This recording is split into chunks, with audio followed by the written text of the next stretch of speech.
Good evening everyone. कल जो या पिछले लेक्चर में जो हम गॉस थ्योरम पढ़ रहे थे उसमें हमने electric field due to the spherical shell या solid conducting charge spherical body के लिए किया था। अब नॉन कंडक्टिंग के लिए करेंगे। ये काफी इंपॉर्टेंट है बेटा, ध्यान रखिएगा। Electric field due to non conducting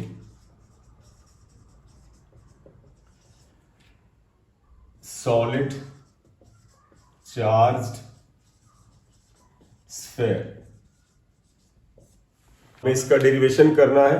इसमें डेरिवेशन पे उतना पार्ट जाएंगे जितना आप अलाउ करेंगे। अगर आपको लगता है कि सर डायरेक्ट चलते हैं तो एक्चुअली में देखिएगा बेटा, एग्जाम में तो डेराइव नहीं करना है, वहां अप्लाई ही करना है। जैसे हमने ग्रेविटेशन में से डायरेक्ट किया था वैसे किया जा सकता है। फिर भी एक मिनट हम बताएं, जब बॉडी नॉन कंडक्टिंग होती है तो फिर उसमें क्या होता है, चार्ज पूरे के पूरे वॉल्यूम में चला जाता है। जैसे मैं ये नॉन कंडक्टिंग सॉलिड स्फीयर हमने लिया तो चार्ज इसके अंदर तक चला जाएगा।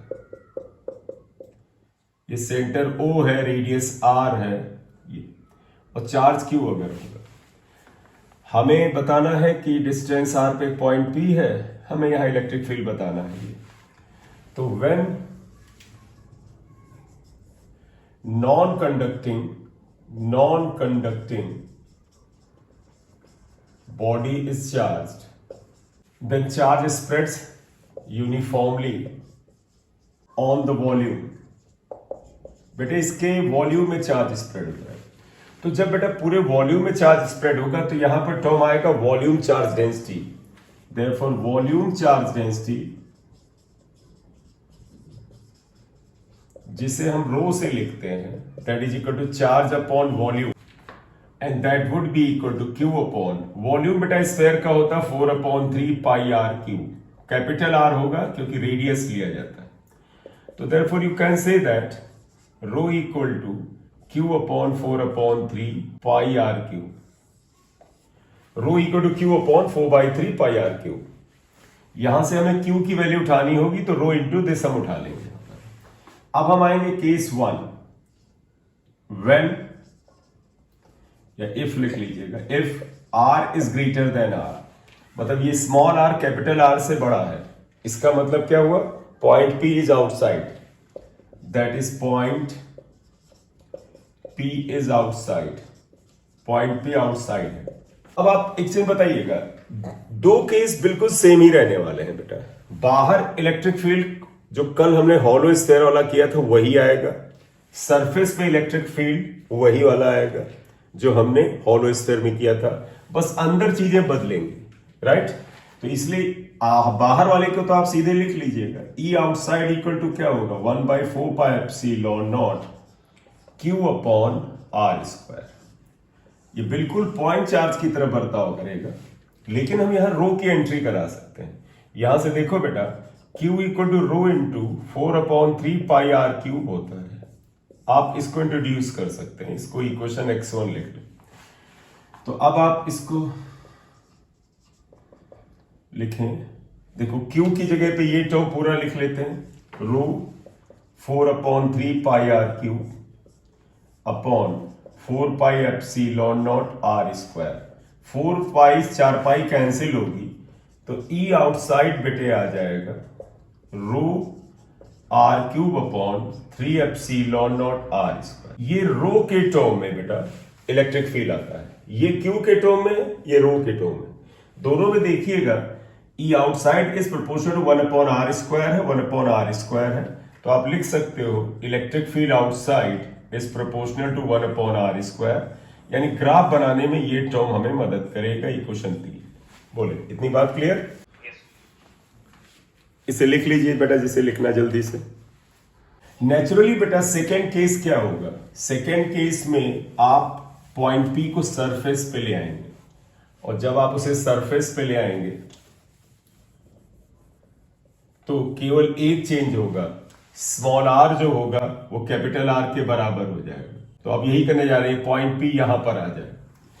केस 2 आएगा, if R equal to capital R, that is point P is on the surface,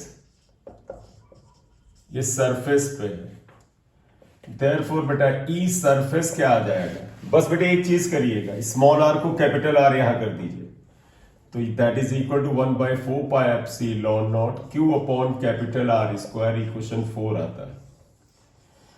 again आप बेटा क्यू की जगह पर रो की एंट्री करा सकते हैं, तो रो तो देखो क्यू की जगह रो हमने ये कराया था, यहां पर इसे लिख देते हैं, तो E surface equal to rho 4/3 pi r cube upon 4 pi epsilon not r square. यहां पर बेटा आर क्यूब आर स्क्वायर से कैंसिल होगा, 4 पाई भी कैंसिल होगा, तो E surface will be equal to rho r upon 3 epsilon not, ये आएगा सरफेस पर इलेक्ट्रिक फील्ड, और ये मैक्सिमम होता है और कांस्टेंट होता है, ये सारे टर्म कांस्टेंट हैं, epsilon naught, rho, capital r. चले अब इनसाइड वाला पार्ट आता है, और इनसाइड में मैं फिर आपसे कहूंगा, जैसे ग्रेविटेशन में रिसेंटली कराया था तो शायद आपको ध्यान होगा, तो आप चाहें तो डायरेक्ट कर लें, या आपको लगे कि नहीं सर आप इसे डेराइव कर दीजिए, गॉस लगता है बेटा, तो मैं तो प्रेफर नहीं करूंगा, क्योंकि 12th में बोर्ड लेवल पे जब पढ़ाया जाता है, हालांकि बोर्ड के कोर्स में होता नहीं है, लेकिन उस समय ही बताया जाता है, तो मैं एक बार कर रहा हूं जैसा आप सजेस्ट करें, हालांकि टाइम कम है उस हिसाब से डेराइव ना करें तो अच्छा है। केस नंबर 3 क्या आता है, if r is less than r, that is point P is inside. बेटा पॉइंट P अगर अंदर आ जाए, मतलब मैं तुम्हें डायग्राम बना के तुम्हें अगर हेल्प करूं, तो इसका मतलब आप ये मान लीजिए ये पॉइंट P यहां कहीं आ जाए, ये और ये दूरी r। इस केस में बेटा इसका जो फार्मूला आता था वो E इनसाइड आता था 1/4 pi epsilon naught q r upon r cube आता था ना बेटा कुछ, तो ये आपका काफी इंपॉर्टेंट है, क्योंकि इसके पहले वाले केस बिल्कुल पिछले केस जैसे थे, बस जब रो की एंट्री कराई थी तो परिवर्तन हुआ था, तो वो तो केवल मैथमेटिकल परिवर्तन है।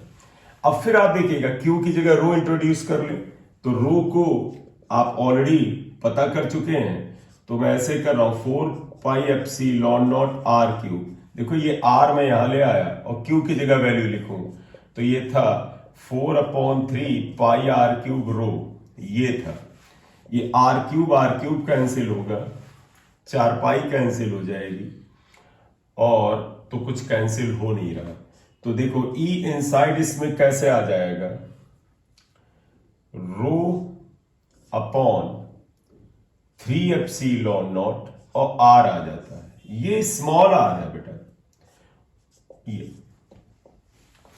अगर इसे वेक्टर फॉर्म में लिखें तो एक चीज तो देख सकते हो, therefore E inside is proportional to R आता है, और अगर पॉइंट सेंटर पे है बेटा, ये पॉइंट सेंटर पे तो R 0 होगा, तो इसका मतलब सेंटर पर इलेक्ट्रिक फील्ड 0 होगा, and E center equal to 0 आ जाता है, ये दो बातें आती हैं, करेक्ट।